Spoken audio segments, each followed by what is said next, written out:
Welcome to new fight junkie में आप सभी का स्वागत है। अभी हम बात करेंगे UFC 287 की। ये UFC के 287 का इंस्टेंट रिएक्शन शो है या फिर कहेंगे पोस्ट फाइट शो है, वट। पहली फाइट जिस फाइट के बारे में हम बात करना चाहते हैं वो फाइट है केविन गैसलम वर्सेस क्रिस कर्टिस की। ये फाइट एक्चुअली आप में से ज़्यादातर लोग नहीं देख पाए होंगे, तो इस फाइट के बारे में मैं ज़्यादा डिटेल में बात नहीं करूंगा। बट मैं सिंपल ये बता दूं आपको कि इस फाइट ने दो चीज़ें साबित की कि इस सेगमेंट में, इस डिवीजन में, UFC में क्रिस कर्टिस का भविष्य है। और दूसरी बात इसने साबित की कि कहते हैं ना, मेरी मौत की खबरें कुछ गलत हैं, उस टाइप से बात है कुछ। You know, the news of my demise is exaggerated. ठीक वैसे ही केविन गैसलम ने साबित किया कि लोग जो उसकी मौत की हवा उड़ा रहे हैं ना, वो मरा नहीं है, अभी उसमें दम है। और मेरा मानना है कि आई डोंट नो कि ये चैंपियन बनेगा या नहीं बनेगा, बट केविन गैसलम एक दिन फिर से मिडिल वेट चैंपियनशिप के लिए फाइट करेगा। जीतेगा नहीं जीतेगा I don't know, but do not underestimate him. और उसका प्लेस मेन इवेंट में था, यहाँ पे प्रीलिम्स में नहीं था। ठीक है, हाई बकचोदी सिर्फ कहने में अच्छा लगता है कि कोई नया लौंडा आया और वो फाइट करना चाहता है इसलिए वो वहां पे है। खैर, उसके बारे में आप अगली बारे में अगली फाइट उसी की है तो उसी के बारे में बात करते हैं। अगली फाइट जो है वो है Raul Rosas junior versus Christian Rodriguez की। क्रिस्टियन रॉड्रिगेज पहले बाहर आया और फिर राउल रोसास आया। क्यों? I don't get it. Experience किसको ज्यादा है? क्रिस्टियन रॉड्रिगेज को ज्यादा है। पिछली फाइट दोनों ने जीती है, ठीक है ना। क्रिस्टियन रॉड्रिगेज को एक्चुअली बड़ी फाइटों का भी, मतलब UFC के लेवल पे भी एक्सपीरियंस ज्यादा है। फिर भी क्रिस्टियन रॉड्रिगेज पहले आया और राउल रोसास बाद में आया, यानी कि राउल रोसास बड़ा आदमी है। ये जो ना दोस्त, मैं हमेशा कहता ना, कई बार तुमको बोले ना कौवा कान ले गया, तो कान देखने का, कौवा नहीं देखने का। ठीक है, अगर कोई बोले राहुल रोसास जूनियर ऐसा और वैसा और ऐसा और वैसा, ये सब बातें ठीक है, अच्छी बात है। 18 साल का नहीं, 17 साल का नहीं, मैं तो कहता हूँ 11 साल का लौंडा हो, मेरे को फर्क नहीं पड़ता। अगर आप उस इवेंट में हो तो आप उस लायक होने चाहिए। खैर, पहला राउंड राहुल रोसास जूनियर ने रिलेंटलेस टेक डाउन की कोशिश की, एक के बाद एक के बाद एक। मेरे ख्याल से 2 मिनट्स के आसपास ग्राउंड पे वो ले भी गया, बट क्रिश्चियन ने तुरंत ही रिवर्स कर लिया उसको। ठीक है, रॉड्रिगेज फिर से जब दोनों स्टैंडिंग कर रहे थे क्लिंच में, केज के पास ही, तो राउल रोसास गॉट हिज बैक और फिर वहां से वो दोनों ग्राउंड पे गए। और रिमेनिंग जो राउंड है उसमें राउल रोसास जो है ना, RNC का रेयर नेकेड चोक करने की कोशिश करते रहा क्रिश्चियन को, बट कर नहीं पाया। अब यहां पे फर्क है, जो एक्चुअली एक्सपीरियंस फाइटर होता है और जो कि इस लेवल का फाइटर होता है ना, इस लेवल का, UFC लेवल का, वो एक बार इतना यहां पे इतना फंसने के बाद वो बाहर नहीं जाता है। Right, he make 70% chances work, that's why they are championship material. Raul Rosas ये नहीं कर पाया। पहला राउंड जैसे तैसे क्रिश्चियन ने सर्वाइव किया, बट इस बात पे कोई शक नहीं है कि पहला राउंड राउल रोसास का था। मेरा स्कोर है 10-9। दूसरा राउंड चालू होते साथ ही नी पड़ी राउल रोसास को, और वहां से उसकी दिक्कत चालू हो गई। पता है क्यों नी पड़ी? पता है क्यों नहीं पड़ी? क्योंकि ये आदमी वेट करने को तैयार ही नहीं है। जैसे ही रेफरी ने बोला ओके लेट्स फाइट, सीधे आप ग्राउंड पे जा रहे हो, तो सिंपल है, कोई भी है नी मारेगा। बेसिक है, पहली क्लास में सिखाते होंगे ये कि अगर कोई टेक डाउन करने आ रहा है और बिल्कुल उसकी आंखें नीचे ही हैं, मतलब उसकी आंखें आपके तरफ है, वो टेक डाउन करने आ रहा है, तो आप नहीं मारोगे और क्या करोगे? टेक डाउन ऐसा होता है कि पार्ट ऑफ स्ट्राइकिंग है। हम लोग स्ट्राइकिंग करते करते कभी हबीब को देखा सीधे वहीं घुसते हुए? नहीं ना, एक आध दो पंच इधर उधर मारता है ना, ताकि आदमी उनसे बचने की कोशिश करे और उसका ध्यान टेक डाउन में कम हो। पर भाई राहुल रोसास के पास टाइम नहीं है, पता नहीं पॉटी वोटी लगी है उसको या फिर कोई दिक्कत है, तो राहुल रोसास सीधे वहीं जाता है और उसको नी पड़ती है और दिक्कत में आता है। उसके बाद इज्जत से पिटाई होती है उसकी पूरे राउंड में। और राउंड 2 जो है क्लियरली क्रिश्चियन रॉड्रिगेज का राउंड है। राउंड 3 में भी इज्जत से ठुकाई होती है राउल रोसास की। इस राउंड के बाद, पहले दूसरे राउंड के बाद मेरा स्कोर था 19-19 और तीसरे राउंड के बाद मेरा स्कोर था 29-28 और क्रिस्टियन रॉड्रिगेज के पक्ष में, और बाद में जजेस ने भी यही पाया। ठीक, तो दोस्त इस बात से फर्क नहीं पड़ता है कि मीडिया आपको क्या बता रहा है, क्योंकि भगवान ने आपको दिया है ना दिमाग, ऊपर वाले ने आपको दिमाग दिया है। इसलिए मैं बोल रहा था ये लायक नहीं, गुस्सा को इस बात की है कि केविन गैसलम यहाँ पे होना चाहिए था, केविन गैसलम, ना कि राहुल रोसास जूनियर। क्या मैं ये कहना चाह रहा हूँ कि राहुल रोसास जूनियर घटिया फाइटर है? नहीं, उसकी उम्र के हिसाब से बहुत अच्छा फाइटर है, बट क्या अभी इस लेवल का है? अभी इस लेवल का नहीं है। तो इसका क्या मतलब है कि कभी वो चैंपियन नहीं बन सकता? दोस्त, चैंपियन कोई भी बन सकता है जो एक बार डिसाइड कर ले और जिसमें थोड़ा बहुत भी टैलेंट हो और कंसिस्टेंटली परसिस्टेंट होना, तो वो चैंपियन बन सकता है। ब्लाकोविच जैसे लोग चैंपियन बनते हैं, जो भले ही टैलेंट के नाम पे उतने हाई लेवल के नहीं हो, बट उनको विश्वास है अपने आप पे और मेहनत करते हैं लगातार और सीखते हैं और मुंह थोड़ा कम चलाते हैं। ठीक, अगली फाइट है केविन हॉलैंड वर्सेस सैंटियागो पोंजिनियो की फाइट। ठीक है, मैं सैंटियागो पोंजिनियो के भविष्य के बारे में बाद में बात करूंगा, पर पहले फाइट के बारे में बात कर लें। देखिए, जैसे ही फाइट चालू हुई ना, तो एक तरफ तो रेंज मेंटेन करने की कोशिश कर रहा था केविन हॉलैंड, बट दूसरी तरफ रेंज के अंदर आके अच्छे खासे किक मार रहा था सैंटियागो, और सैंटियागो के किक जो है ना, ऐसा लग रहा था कि केविन कॉसर कर रहे हैं। पहला राउंड जो है पूरा लगभग लगभग 50-50 राउंड था, बट आखिरी के 5 सेकंड में एक हल्का सा नॉकडाउन मिला केविन हॉलैंड को, और उसी वजह से मैंने ये राउंड केविन हॉलैंड को दिया। दूसरा राउंड भी क्लोज था, बट ऐसा लग रहा था कि केविन हॉलैंड के जो स्ट्राइक्स है ना, वो ज्यादा डैमेज कर रहे हैं, इसीलिए मैंने दूसरा राउंड दिया केविन हॉलैंड को। दूसरे राउंड के बाद मेरा स्कोर था 20-18।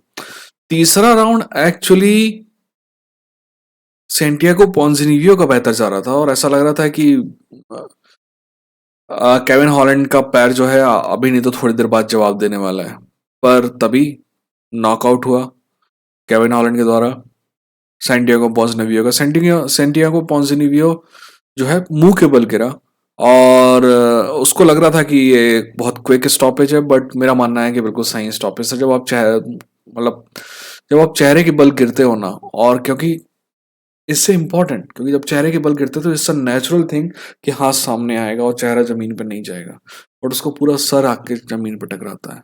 सो मेरा मानना है कि ये स्टॉपेज सही था, तो विन बाय केविन हॉलैंड,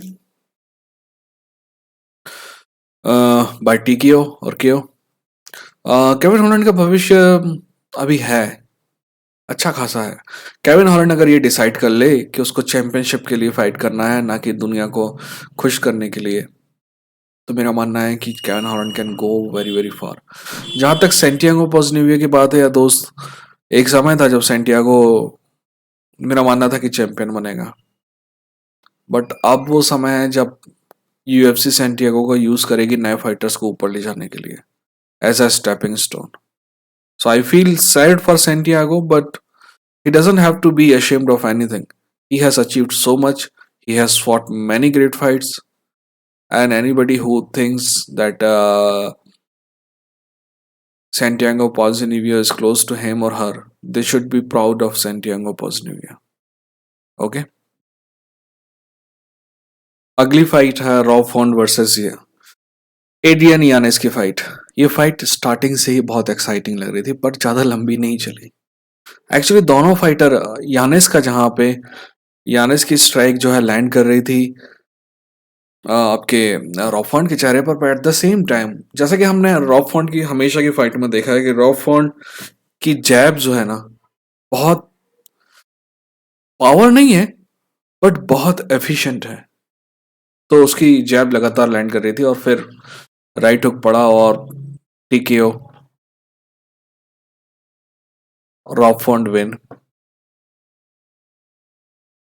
इस विन के बाद ना, इस जीत के बाद रॉब फॉन्ट दो तीन चीजें हमें साफ साफ नजर आती। पहली बात, रॉब फॉन्ट साफ साफ मेरे को लग रहा है कि जैसे मैंने आपको प्रिडिक्शन में भी कहा था कि अगर नॉर्मली ये होता तो मैं बोलता कि एड्रियन आनिस जीतेगा, बट एक साल के आसपास का रिकवरिंग टाइम लिया रॉब फॉन्ट ने इस पर, और दैट मेक्स वेरी, जब ऐसा होता है ना तो बहुत, जब आदमी 1 आध साल का रेस्ट करके आता है ना तो बहुत सी चीज़ें रिकवर होती हैं।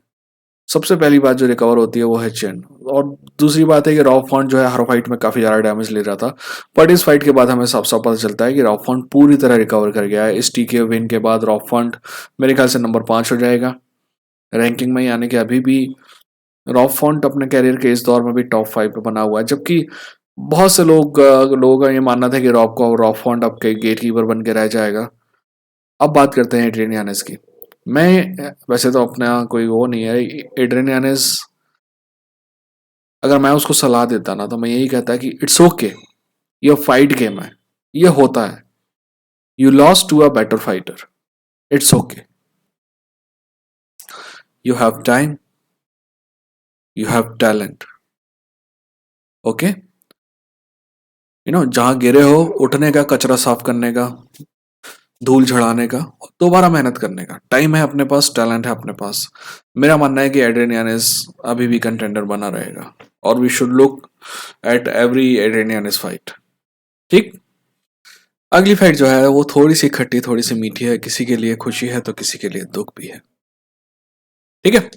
सबसे पहली बार जब पहला राउंड चालू हुआ तो काफी देर, 2 मिनट लगभग दोनों ने फीलिंग आउट प्रोसेस रहा, बहुत कम एक्शन था पहले राउंड में, बट साफ साफ समझ में आ रहा था कि गिलबर्ट के स्ट्राइक मोर डैमेजिंग थे। ऐसा नहीं था कि होरे के नहीं थे। तो ये पहला राउंड, हाँ, आखिरी के 5 सेकंड में, 10 सेकंड में एक टेक डाउन किया गिलबर्ट ने, बट इसमें कोई डैमेज नहीं था, इसलिए कोई दिक्कत नहीं। तो ये राउंड दोनों को दिया जा सकता है, राइट। मैंने ये राउंड गिलबर्ट को दिया, मेरा स्कोर था 10-9। राउंड टू के स्टार्ट के पहले राउंड में नॉकडाउन बाय गिलबर्ट, और फिर जैसे नॉकडाउन के बाद उसने टेक डाउन किया और अगले 3 मिनट तक ग्राउंड पे कंट्रोल किया। फिर जैसे जैसे होरे मासविडल ऊपर आया तो फिर से वापस से क्लिंचिंग चालू हुई, वापस से गिलबर्ट ने जो बाकी बचा राउंड था उसमें भी कंट्रोल किया, पर कुछ ज्यादा डैमेज नहीं था। बट क्योंकि कंट्रोल गिलबर्ट के पास था और वही तय कर रहा था कि फाइट किधर जाएगी किधर नहीं जाएगी, इसलिए राउंड भी गिलबर्ट को दिया। मेरा स्कोर था 20-18। तीसरे राउंड में सबसे ज्यादा डैमेजिंग शॉट गिलबर्ट ने मासविदाल को मारे, और मासविदाल टाइम टाइम पे ऐसा लग रहा था कि he can be knockout, but Masvidal showed heart. But ये राउंड भी मैंने गिलबर्ट को दिया, मेरा स्कोर था 30-27। दो जजेस मुझसे एग्री करे और एक जज ने 29-28 गिलबर्ट को दिया, यानी कि यूनानिमस डिसीजन था गिलबर्ट के पक्ष में। गिलबर्ट जब जीत के लिए आया तो उसने बोला कि मैं आ गया, दो बातें इंपॉर्टेंट बोली। पहली कि अब वो आगे कोई फाइट नहीं लेगा, टाइटल फाइट ही लेगा। ठीक है। यूएफसी को ये बात पसंद नहीं आती है, बट मेरा मानना है कि गिलबर्ट ने सही किया। और दूसरी बात जो उसने कही, उसने होरे मासविदाल को पूरा क्रेडिट दिया जिस चीज के लिए देना था। फिर होरे मासविदाल की बारी आई, होरे मासविदाल ने अपने रिटायरमेंट की घोषणा की। होरे मासविदाल को हम कैसे याद रखेंगे इसके लिए तो मैं कभी फिर वीडियो बनाऊंगा, बट होरे मासविदाल उन लोगों के लिए उम्मीद है जिनको लगता है कि दुनिया ने उनके साथ गलत किया है, जिनको लगता है कि वो हमेशा से ऊपर के लिए टैलेंटेड थे, मतलब टैलेंट रखते थे, पर उनको कभी वो नहीं मिला जो वो डिजर्व करते थे। वो उन लोगों के लिए उम्मीद है जो उम्र में काफी बड़े हो चुके हैं बट अभी भी कुछ करने का सपना बाकी है, और उनको यकीन है कि वो कुछ कर पाएंगे। आज से 5 साल पहले ये आदमी लगभग कंगाल था, आज प्राइवेट जेट से सफर करता है। ठीक है। तो आप भी अपने पे भरोसा रखिए, गुड थिंग्स विल हैपन। चलिए मेन इवेंट की तरफ चलते हैं। ओके, अब मेन इवेंट की तरफ चलते हैं। मेन इवेंट की शुरुआत दोनों ही फाइटर्स ने काफ़ी मतलब रिलैक्स पोजीशन से की। दोनों के दोनों फीलिंग आउट प्रोसेस में थे, एक दूसरे की रेंज देख रहे थे, और एलिस पेरेरा ऐसा लग रहा था कि पंच मारने की कोशिश नहीं कर रहा, उसका पूरा का पूरा जोर सिर्फ किकिंग पे था, और उसकी किकिंग असर भी कर रही थी, है ना। ऐसा लग रहा था कि इजराइल अदेसानिया के पैर धीरे धीरे धीरे धीरे कमजोर हो रहे हैं। तो पहला राउंड जो है वैसे बहुत क्लोज है, दोनों को दिया जा सकता है। अगर कोई 10-9 इजराइल अदेसानिया को देगा तो भी मेरे को बुरा नहीं लगेगा, बट मैंने ये राउंड 10-9 एलेक्स पेरेरा को दिया। दूसरे राउंड में एलेक्स पेरेरा काफी ज्यादा एग्रेसिव था और ही वॉज हर्टिंग इजराइल अदेसानिया। एक समय ऐसा आया जब केज में बहुत एग्रेसिवली परेरा बिना किसी प्रोटेक्शन के आगे बढ़ा और इजराइल अदेसानिया ने उसको नॉकआउट कर दिया। So Israel Adesanya is once again middleweight champion. Do I have a respect for Adesanya? Adesanya के लिए मेरे दिल में बहुत रिस्पेक्ट थी हमेशा से, बट आज वो रिस्पेक्ट एज अ टैलेंट तो अभी भी है क्योंकि उसने नॉकआउट किया है, but as a human being I don't give him that much of fuck. I don't respect that guy any more because अभी उसका वैसे मैंने भाषण नहीं सुना है ना, पर जिस तरीके के एंटीक्स हैं, बार बार ये करना। पिछली फाइट में एलेक्स पेरेरा भी जीता था। एलेक्स पेरेरा ने भले ही ऐसा ऐसा किया होगा, बट जो आदमी नॉकआउट पड़ा उसका उसके साथ बदतमीजी नहीं किया, ठीक है ना। इतना ज्यादा डैको नहीं मारा जितना इजराइल अदेसानिया मार रहा था। इजराइल अदेसानिया ने अच्छे विन किया, बट जैसा कि मैंने कल कहा था कि अगर ये फाइट इजराइल अदेसानिया जीतता है तो हो सकता है ये हो कि पोटा की सारी जो विन है वो लोग भूल जाएं। खैर, लोग तो चूती हैं, पर मैं नहीं भूलूंगा और मेरी उम्मीद है कि आप लोग भी नहीं भूलेंगे। ये मुकाबला 3-1 है, जैसे कि इजराइल अदेसानिया ने कल कहा था ना, it's one and done. No motherfucker, it's not one and done, it's 3-1। Okay, I मेरे को पता नहीं कि इजराइल अदेसानिया क्या बोलने वाला है, बट मुझे नहीं लगता कि एलेक्स परेरा को दोबारा मिडिल वेट चैंपियनशिप का कभी चांस मिलेगा। अगर मिलता है तो अच्छी बात है, और नहीं मिलेगा तो भी एलेक्स परेरा को किसी के अप्रूवल की जरूरत नहीं है।